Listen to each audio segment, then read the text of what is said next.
Welcome to the first episode in a brand new series of Saj Advice, where we answer your recruitment questions.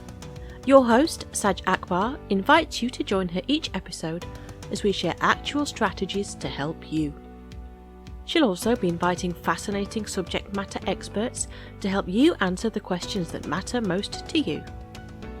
In this episode, Saj is joined by Dr. Bohdi Sanders, martial arts expert and award-winning author. They discuss the similarities between martial arts and business leadership, as well as talking about Bohdi's brand new book, The Art of Inner Peace.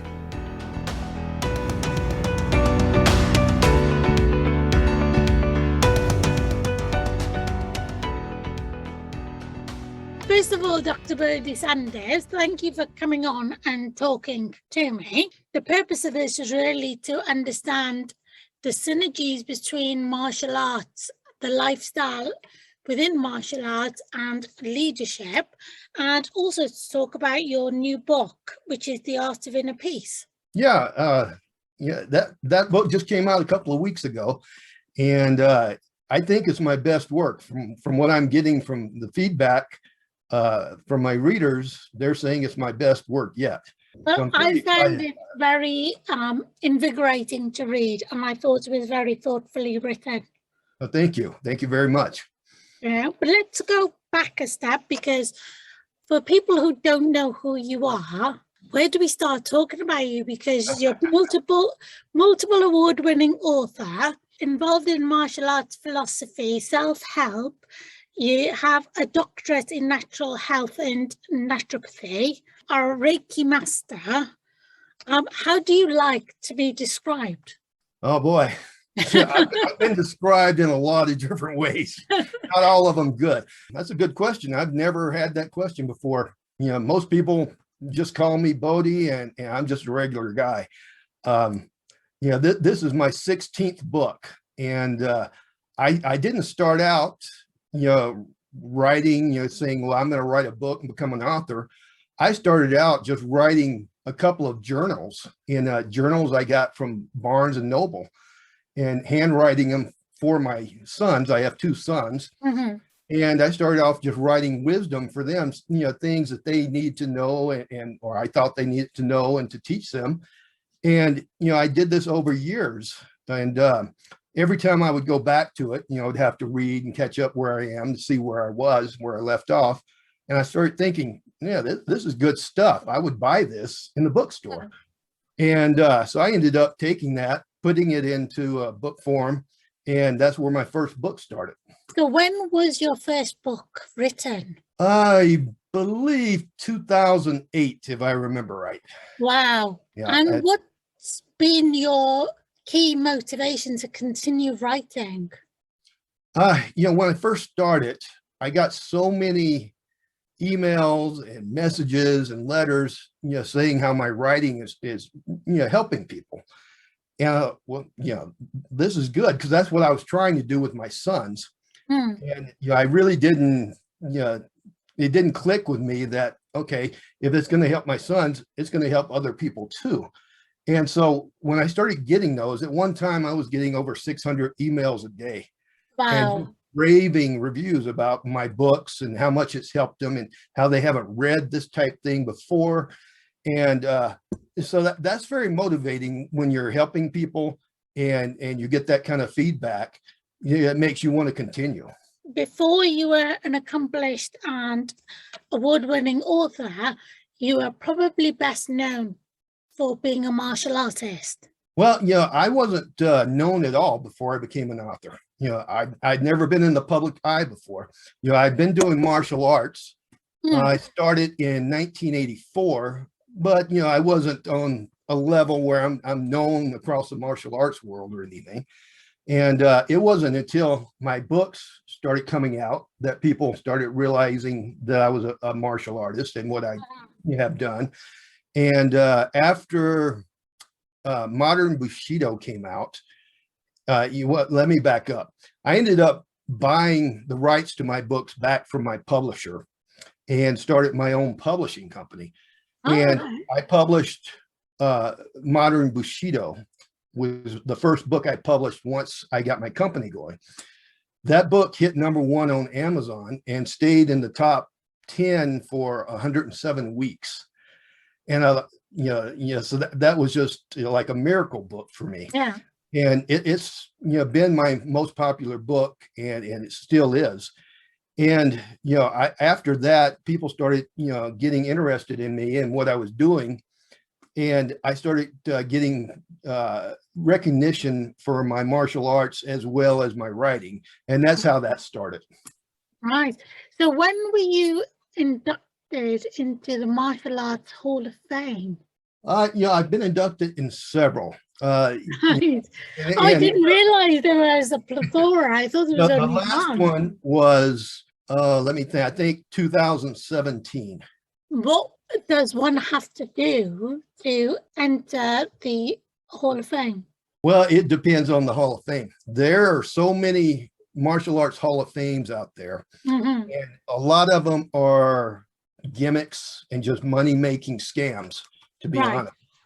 And they'll send you a letter, we want to induct you into the Martial Arts Hall of Fame, send us, $250 and you can come, and they give you a cheap chicken dinner and a cheap award, and they make bank off of it. And that's the way the majority of these Hall of Fames are. The last one that I didn't know this to start with, or I wouldn't have accepted the awards. And that comes from, when I was training, I did my last training with a guy. I did it one-on-one with William Jackson, and he had already been burned out on the martial arts world, and he didn't want anything to do with the celebrity part of it, or the Hall of Fames, or any of that. And so I never really got to know about that part until I learned it firsthand. And when I learned that it was kind of a scam, then I actually wrote a book about it called Defiance, The Dark Side of the Martial Arts. Ah, okay. And I'll be honest, I haven't read that one. Yeah, it's and it goes into how they do this stuff and all the different, the problems in the martial arts world, and these martial arts scams where they get you to send your money in. Then it's kind of a marketing deal where you send your money into them, then they give you a little award, say you're in the Martial Arts Hall of Fame, and these people go back and use that to market themselves and get more students saying, I was inducted into the Martial Arts Hall of Fame. I see, right. But they're not all like that, but a lot of them are. Yeah. Now, one area where your books have actually proven to be very popular is within not just martial arts, but within leadership roles, business, law enforcement. And what do you think attracts people to your work? Well, it's just, I try to use common sense in my writing. And, I write about, even my martial arts books, with the exception of a couple of them. Defiance is one where I really get into what's going on in the martial arts world, but most of them are integrating wisdom, character traits, honor, integrity into the martial arts world. And so that's a part of the martial arts that's been lost over the years. And it's gotten to be more about money than actual character training. If for example, Master Funakoshi actually said, that martial arts is not about fighting, it's about perfecting your character. And that's the angle I go into the martial arts. That's not just about fighting. I mean, you can teach dogs, you can teach roosters to fight, and that doesn't make them martial artists, doesn't make them warriors. And there are thugs out in the street that know how to fight. That doesn't make them a warrior or a martial artist. It's not all about fighting. It's about developing your character, developing who you are as a person, and becoming not getting a black belt around your waist, but Mhm. becoming a black belt physically and mentally. So what does it mean to become a black belt mentally? Well, it means that you have persevered and done the work to develop the skills, but you've also developed your character, your honor, your integrity, all the traits that go along with being a good person, as well as developing yourself spiritually. And that's what it means to me. Now, if you ask a lot of martial artists, they'll say, oh, it has nothing to do with all that stuff. That's just new age mumbo jumbo. It's just about fighting. Well, there's a lot of people in the prisons all over the world that have that attitude. And they get pushed in a bar or get in a fight, and they end up in prison because they know how to fight, but they don't know why to fight, when to fight, when to walk away. They don't have the internal training. Interestingly, some of the qualities that you mentioned there, like honor, integrity, discipline, I was researching and having a look at, the relationship between martial arts and leadership. And funnily enough, 6 of the qualities are written down as being shared between both business and martial arts. And those were focus, self-discipline, respect, confidence, honesty, and communication. Right. Yeah. And, if you're in business and you can't be trusted, it's not going to be long before nobody wants to do business with you. This is very true. You've got to have good character. And I suppose there's people in business that, get by, without, treating people as they should. But those who are really successful, especially leaders in business, if you look at their background, they do have honor and integrity, character, and they do treat people right, and they are trustworthy. How does communication fit into that? And communication is basically, if you boil it right down to what is communication, it is getting the other person to understand what you want them to understand, what you're trying to say to them.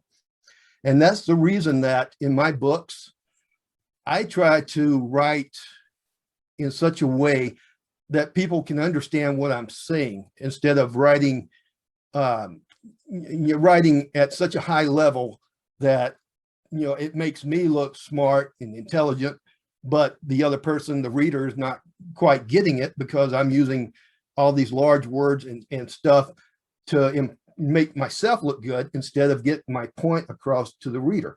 So I try to write in a common sense way where I boil it down to where anyone can understand what I'm trying to say and trying to teach in my books. And I think, I was a teacher for 15 years. Oh, okay. And, you have to communicate at a level that the other person can understand, and or else you're just wasting your time. They're going to zone out, and they're not going to understand what you're talking about, and it's just it doesn't do any good for either person.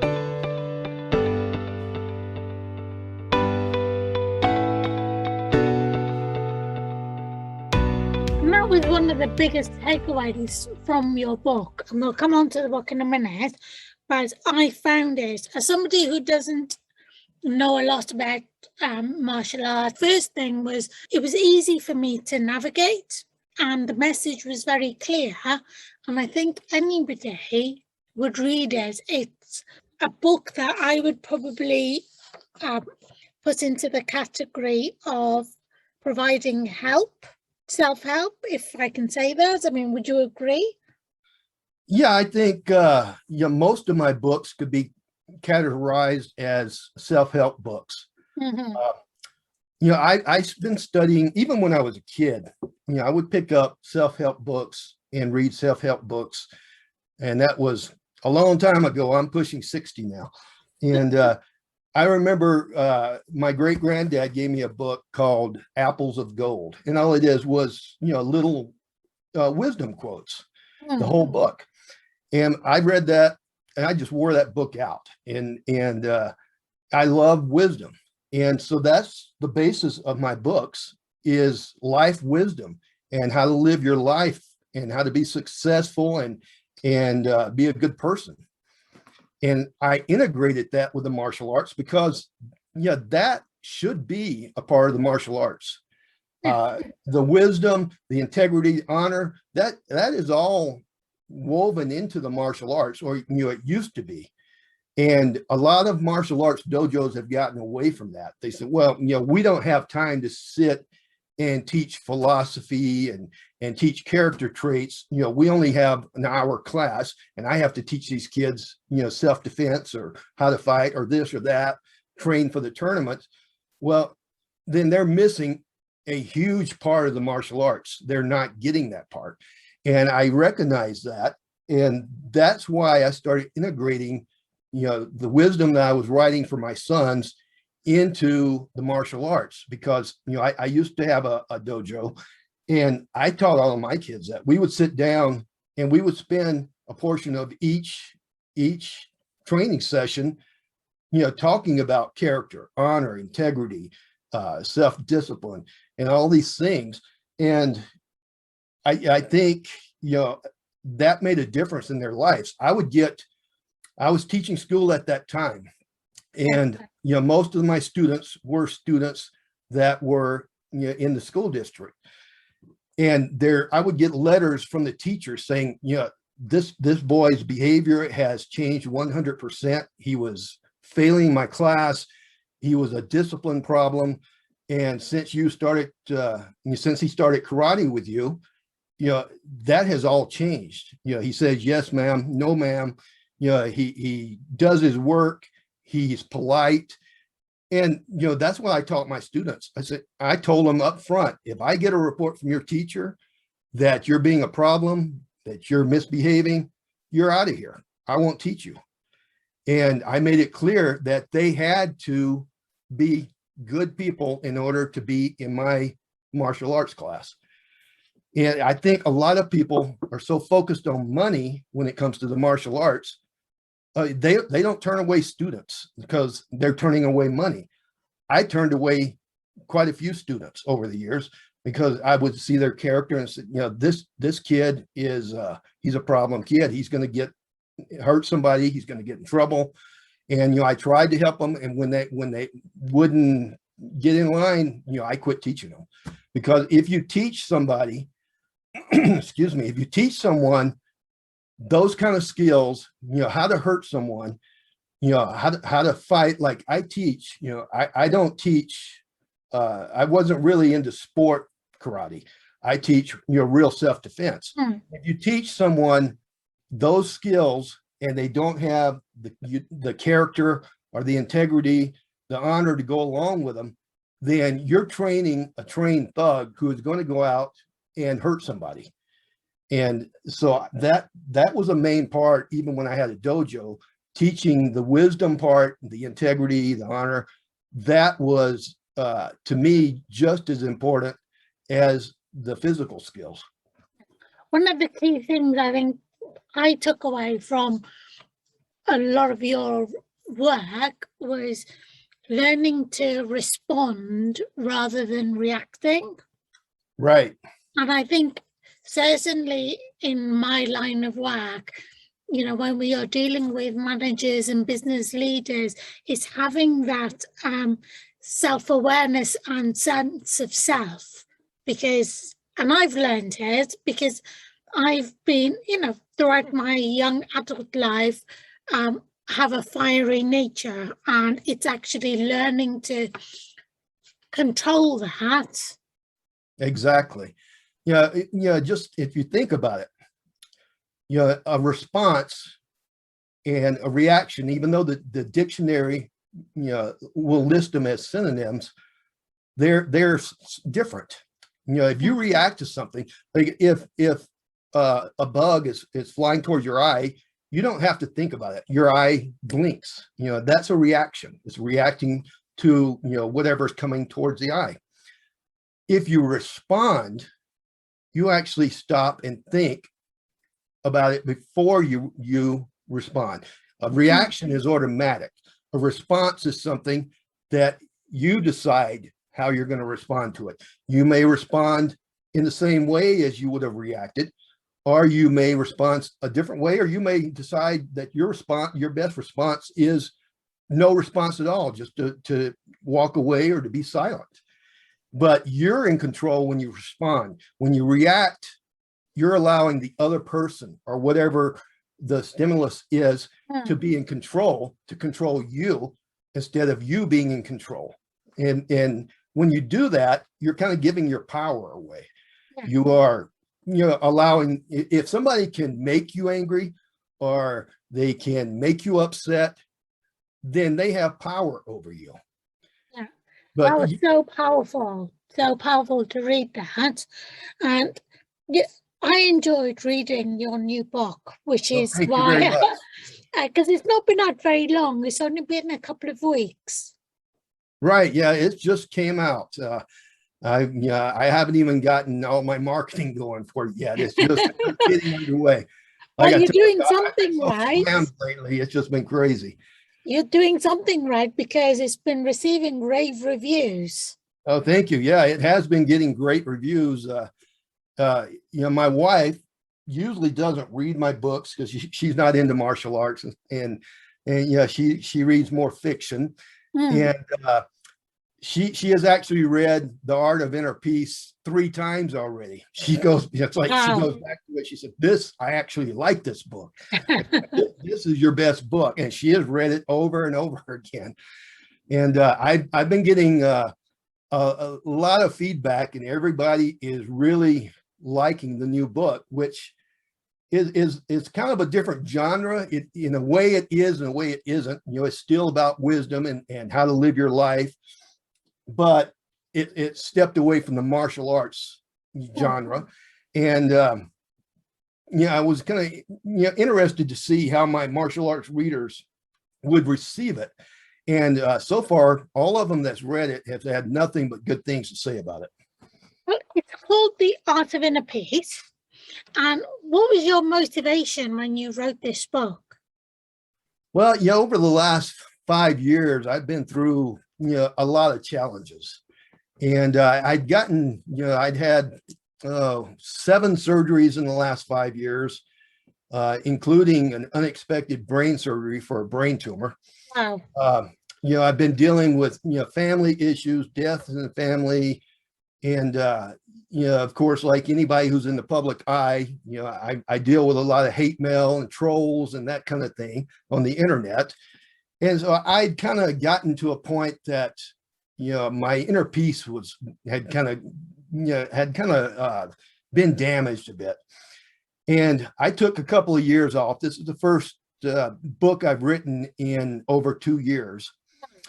And I said, I've got to get rebalanced. And so I started, getting my life, back to where it should be and getting my balance back. And I started saying, there's a lot of people out there that could use what I'm doing here, what the things I'm doing to rebalance my life. And so I started making an outline of what I was doing. And I think, I'm going to write a book. This is what I need to do. I need to write this book. And, I went through a bunch of titles and trying to come up with the right one. And, all of a sudden, The Art of Inner Peace just came to me when I was meditating, and along with the lotus flower, which I use on the cover of the book. And I thought, it felt right inside my spirit. And I thought this is going to help a lot of people, especially with what we have going on in the world today with COVID, and everybody is so stressed. It seems like a lot of people are having problems maintaining their inner peace at this time, in our history. And I thought this is the book that people need to read right now that will help them, not be worried about the virus, the mutations of the virus, all the stress they have with work, with everything that's going on in their life. And so that's where the art of inner peace came from. And the more I started writing it, the more it felt right. And I think, from the feedback I'm getting, I think I was right with that. I think you are completely right.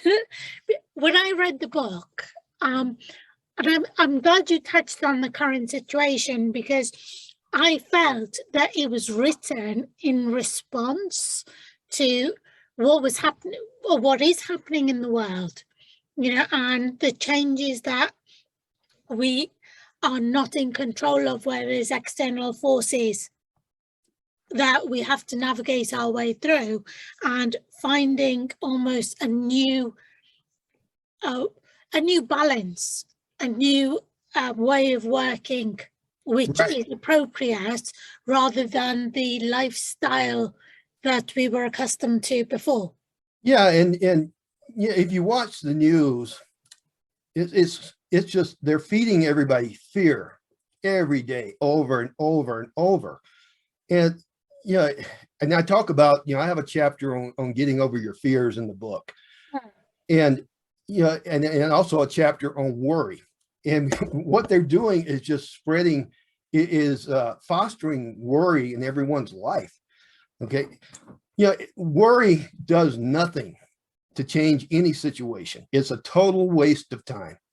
It has worry in the history of the world has never helped anyone with any problem or any challenge, but it does do a lot of negative things, and it can cause health problems, stress, which about what I think they're saying now, 93% of all illnesses come from, or originate from stress. And worry causes more and more stress, and it's just it's kind of a cycle you get in. You get okay, oh gosh, we got to be careful, we got to wear a mask, we can't take a chance of getting COVID, and the more people think that way, the more they get stressed out, the more fear starts to expand, and it really affects their life and their inner peace. And if you're worried and fearful about stuff all the time, there's no way you can live a life of inner peace. I mean, they're not compatible.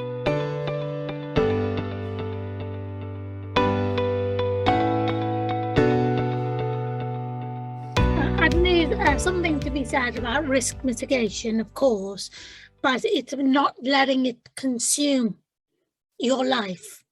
Exactly. And well, it's like in the book, I use the example of venomous snakes.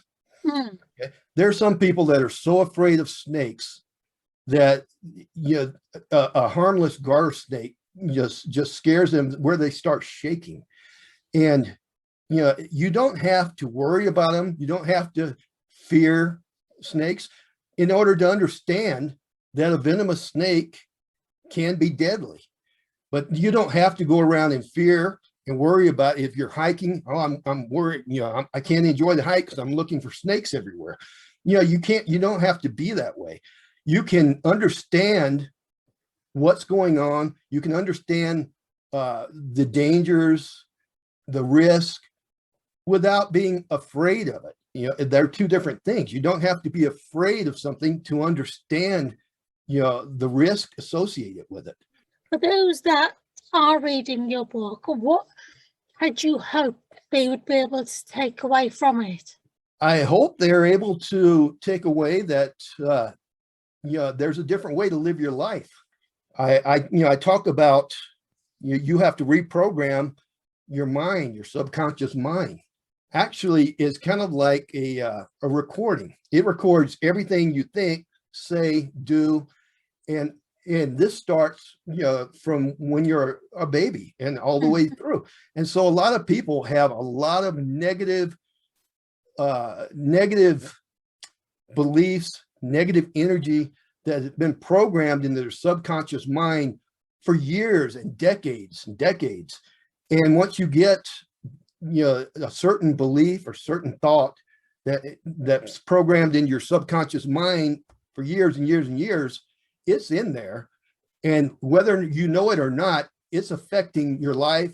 It affects the way you respond to people. You react to certain situations. It affects the way you think, your actions, the whole 9 yards. And so you have to go in. It's like a computer. Think of your mind like a computer. If your computer gets a virus, which those negative beliefs and thoughts and energy, they're basically a virus in your subconscious. And just like your computer, you get a virus, you have to remove that, or it's going to work sluggishly. It's not going to do what you want. You're going to have problems. And if you keep on, pretty soon it's going to crash.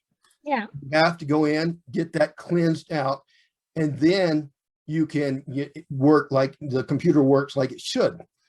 But if you take the computer home from the computer shop and you go right back to whatever, put the viruses back on there, it's going to go right back like it was. Same viruses. You don't bring your computer home after it's been cleansed and load the viruses back into it. So once you cleanse your subconscious mind, then you have to change the thoughts, the words that you're feeding your mind, and quit feeding them the negativity. So many people talk so negative about themselves. If they make a mistake, they'll say, "Oh, I'm really stupid. That was so stupid. I can't believe I'm that dumb." And they just continually feed these negative, self-defeating thoughts into their mind. And it matters. It affects their life. Even if they can't see it, I mean, it's a very subtle thing, but it does matter. So I hope people take away that they really need to take a good look at the thoughts and words that they're feeding their mind consistently, because until you get those under control and change the way you think, you're not going to change your life. And so what I've given them in the Art of Inner Peace is kind of a step-by-step roadmap on how to change their life, change their subconscious mind, their thoughts, their words. And when you start doing that, it changes your life. That's really powerful.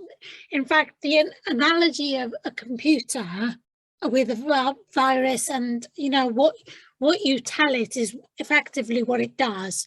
That's quite it is. It's a very powerful image, and I think that's certainly one that everybody can very easily understand. Now, when you've written The Art of Inner Peace in the hope of inspiring people, I guess the question for me is there a book that inspired you? There are a lot of books that inspire me. The Tao is one of my favorite books. Mm-hmm. Baltasar Gracian, his writing, has really inspired me. And that's from, I believe it was the 16th or 17th century. And Marcus Aurelius, the same, his book is really, really, he was, in my opinion, he was a genius, because, a lot of the stuff that's being taught about, the mind and how the mind works and your beliefs, 2,000 years ago, Marcus Aurelius was saying the same stuff, and Epictetus was teaching the same stuff. And so, all these new age teachings that we're getting now, they're not really new. If you go back and study the Stoics and some of the wisdom of the past, they are saying the same thing. And so, where are they getting this? The new age teachings today, it's not really new, it's recycled. Yeah. And if you go back, okay, the Stoics knew this stuff. Even Lao Tzu knew this stuff.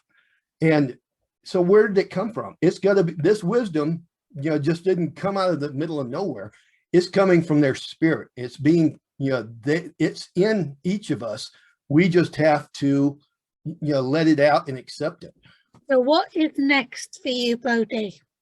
So because I honestly, how does one man achieve so much? A lot of work. Do you sleep? I'm kind of a jack of all trades a little bit. I get interested in something and I follow it and until I get interested in something else. And I've done a lot of different things.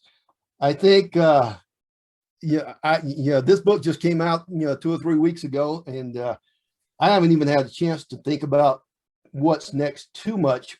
I'm thinking of writing another wisdom book, and calling it Life-Changing Wisdom or something along those lines. And it's going to be kind of a integration between what I've been doing with my martial arts books and the Art of Inner Peace, but at the same time different. So I'm still going to write. That's I think that's what was put on this planet to do, because I've been more successful with my writing than anything else. I've been successful at several things, but this is I think this is my purpose in life.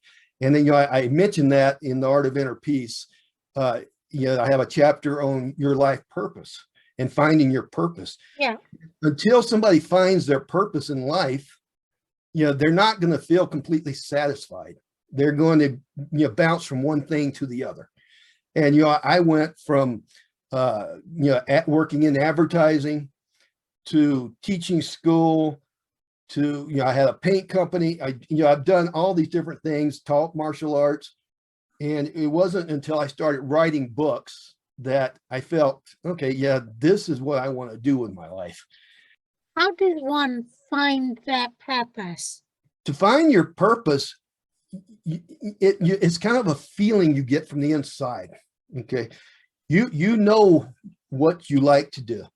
But it may be trial and error. You may, okay, I want to do martial arts. I think that's very interesting. And when you get in martial arts, you may think, yeah, this is not what I thought it was going to be. This is not what I want to do. And a month later, you may be interested in, skiing or whatever. And your life purpose can be trial and error until you hit on the right thing. But when you do, you have a feeling inside in your spirit, and you know it.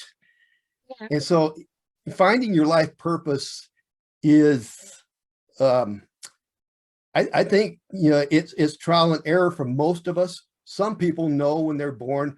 Well, take Elton John, for example. I think he started playing piano when he was 3 or 4 years old, and he knew right then that was his purpose in life, and that's what he was meant to do. And he was a genius at it. And some people get lucky like that. Other people, like me, I had to go through all different things before I finally hit on what I like to do. But I think I knew it at an early age. I just didn't accept it, because my mom sent me. She kept a bunch of keepsakes from when I was a kid, and she sent me a box of it. And in there was a story I had written when I was like 3rd or 4th grade.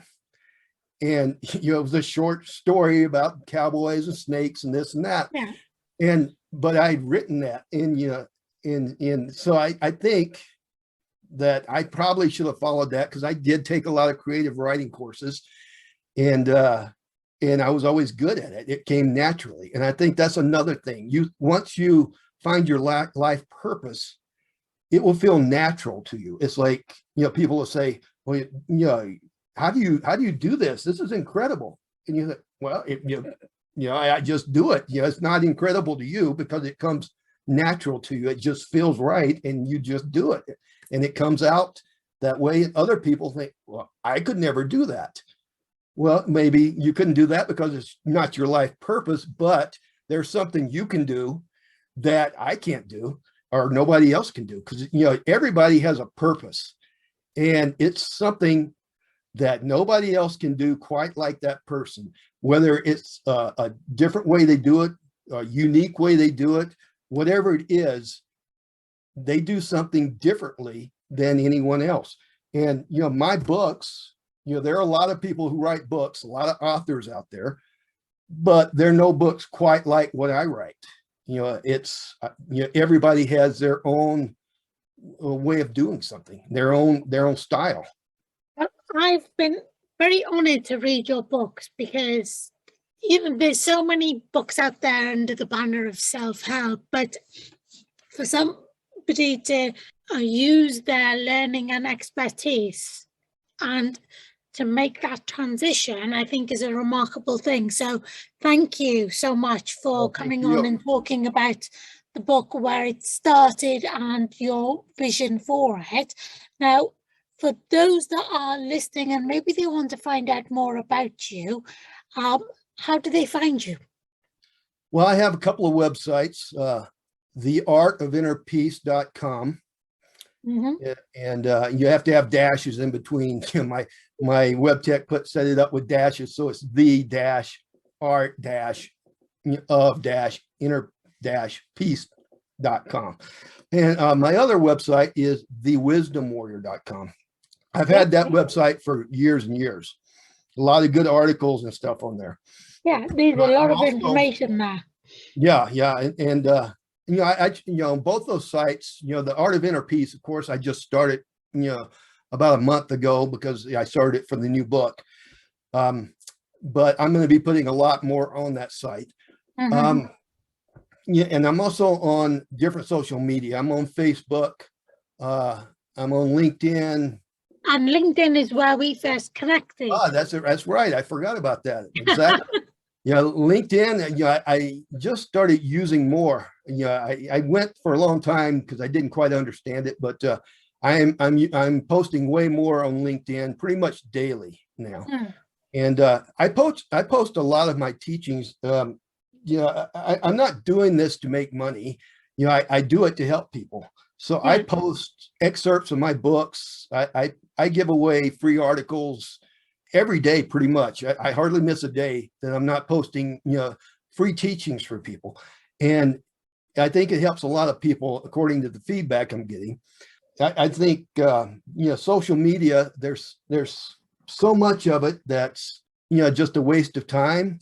And I try to make my social media where it's helpful. You get something of value when you read, you're on my social media. And that's why I share as much as I do. A lot of people say, well, you can't share that much. You're giving away for free. You should be charging for this. Well, not everybody can afford, especially in this economy we have going now with the COVID and everything. And so, I try to help as many people as I can. And, it's, to me, you give them something that will help their life, then they're going to be interested and want to hear more. And so I give away a lot of teachings. Well, I think what you're doing is a fabulous thing. I would recommend anybody read the book, because I think there's a lot to be learned from it and to take away. But I wanted to say thank you for coming on the podcast and talking to me. Well, I'm honored to be on here, Saj. I really appreciate it, and I've enjoyed speaking with you. Oh, you're more than welcome, and it's been an absolute pleasure. Thank you for listening today, and to Saj's guest, Dr. Bohdi Sanders.